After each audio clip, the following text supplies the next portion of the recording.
Good evening, Internet. I hope we're all well out there. And it's another style file tonight. Now, this month in the blog, I've been looking at the style of Freddie King, one of the three kings of blues, along with Albert and B.B. King.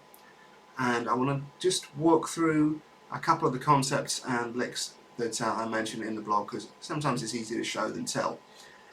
So the first one is a look at how Freddie King would meld the minor and major pentatonics. Now, to give you a little bit of backstory, a little bit of theory, minor pentatonic is constructed of root, flat third, fourth, fifth and flat seventh intervals. Major pentatonic is constructed of root, second, third, fifth and sixth. So they've got the root and the fifth in common. Now if I'm in C minor pentatonic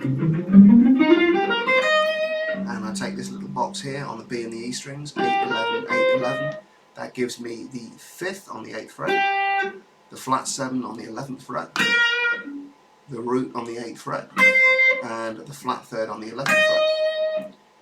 For major pentatonic, I can go 8, 10, 8, 10, that's going to give me 5th and 6th, root and 2nd, and I can bend the 2nd either up by a whole tone to catch a major third,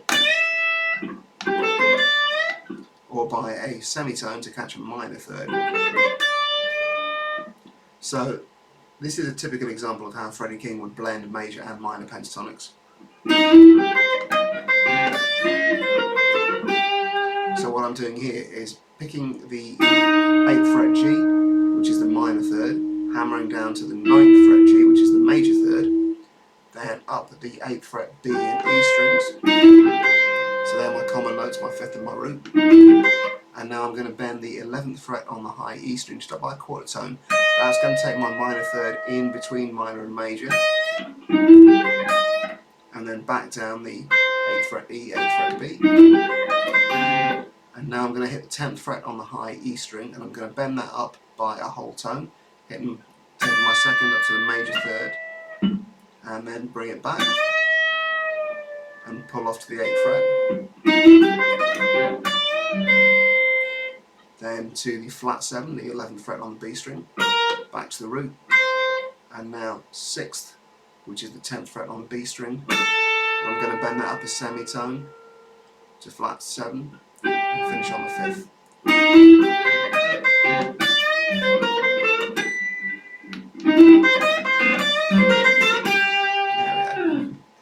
Okay, next trick this took me a little while to work out why this would work.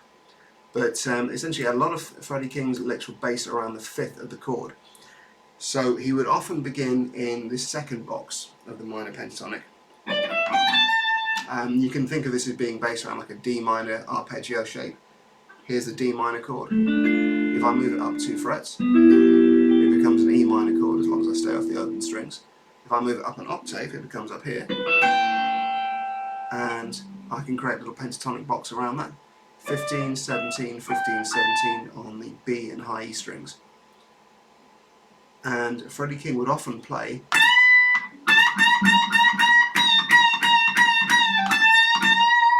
and that's targeting the 5th of the chord there. In this example I'm playing in E, so I'm bending this A note up to a B, hitting the 5th of the chord, and then when the chord changes to 4, I'll move down to my normal pentatonic box and bend this note, the D, up to the E. So I'm targeting the B over the E chord and the E over the A chord, hitting the 5th of the 1 chord, hitting the 5th of the 4 chord. And in the lick I've tabs out, taken from me and my guitar.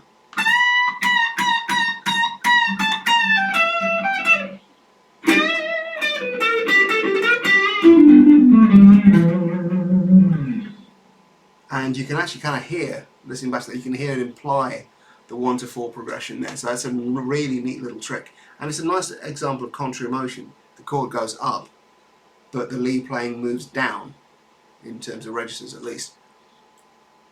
Right, moving on to, and we'll look at a turnaround from me and my guitar as well. Now this is easier if you visualise the chords, the actual chord shapes themselves. Here's the B, here's the A, and here's my lick.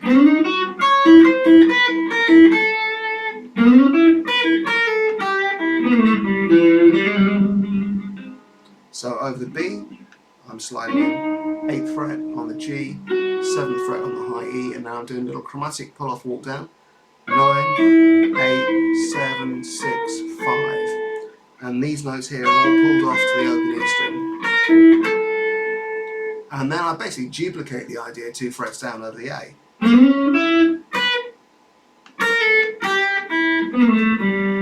So there, 6th fret G, 5th fret B. I'm going to hit the 7th fret on the high E, hit 6 on the high E, pull off to the 5th, quarter tone bend on the 3rd fret of the high E string, getting again in between minor and major 3rd, and then sliding 4th, down 2nd on the G, open G, and 2nd fret D as my root note, and I'm going to finish off by trilling in between the G and the G sharp there, open and 1st fret on the G strings, so that's in between minor and major 3rd.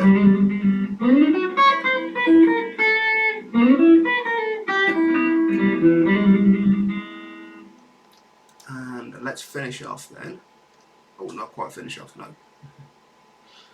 Try and edit that bit out, I can figure out how. These last couple of licks then, these move on to the song just a little bit, which is in B flat. I'm using the B flat minor scale, minor pentatonic.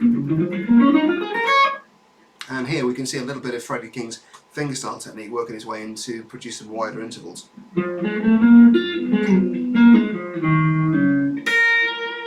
So what I'm doing to begin with, hit the, there's my 5th, the F, and then walking chromatically flat 7, major 7 up to the root. And then I'm going to jump across and with my middle finger pick the 6th fret on the B string.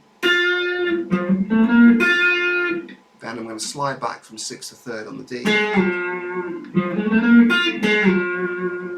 And now slightly more conventional, I'm going to pull off from 8 to 6 on the B string, on the D string, down to 8 on the A,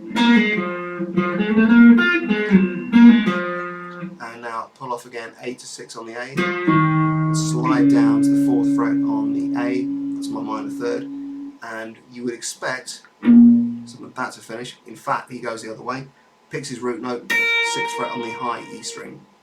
There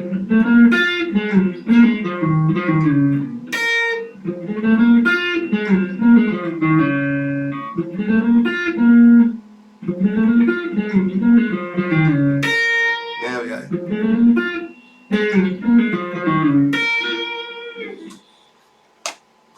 And my final lick from the same song, and this is just a really nice example of tension and release. What he does, well, I'll play through the lick first.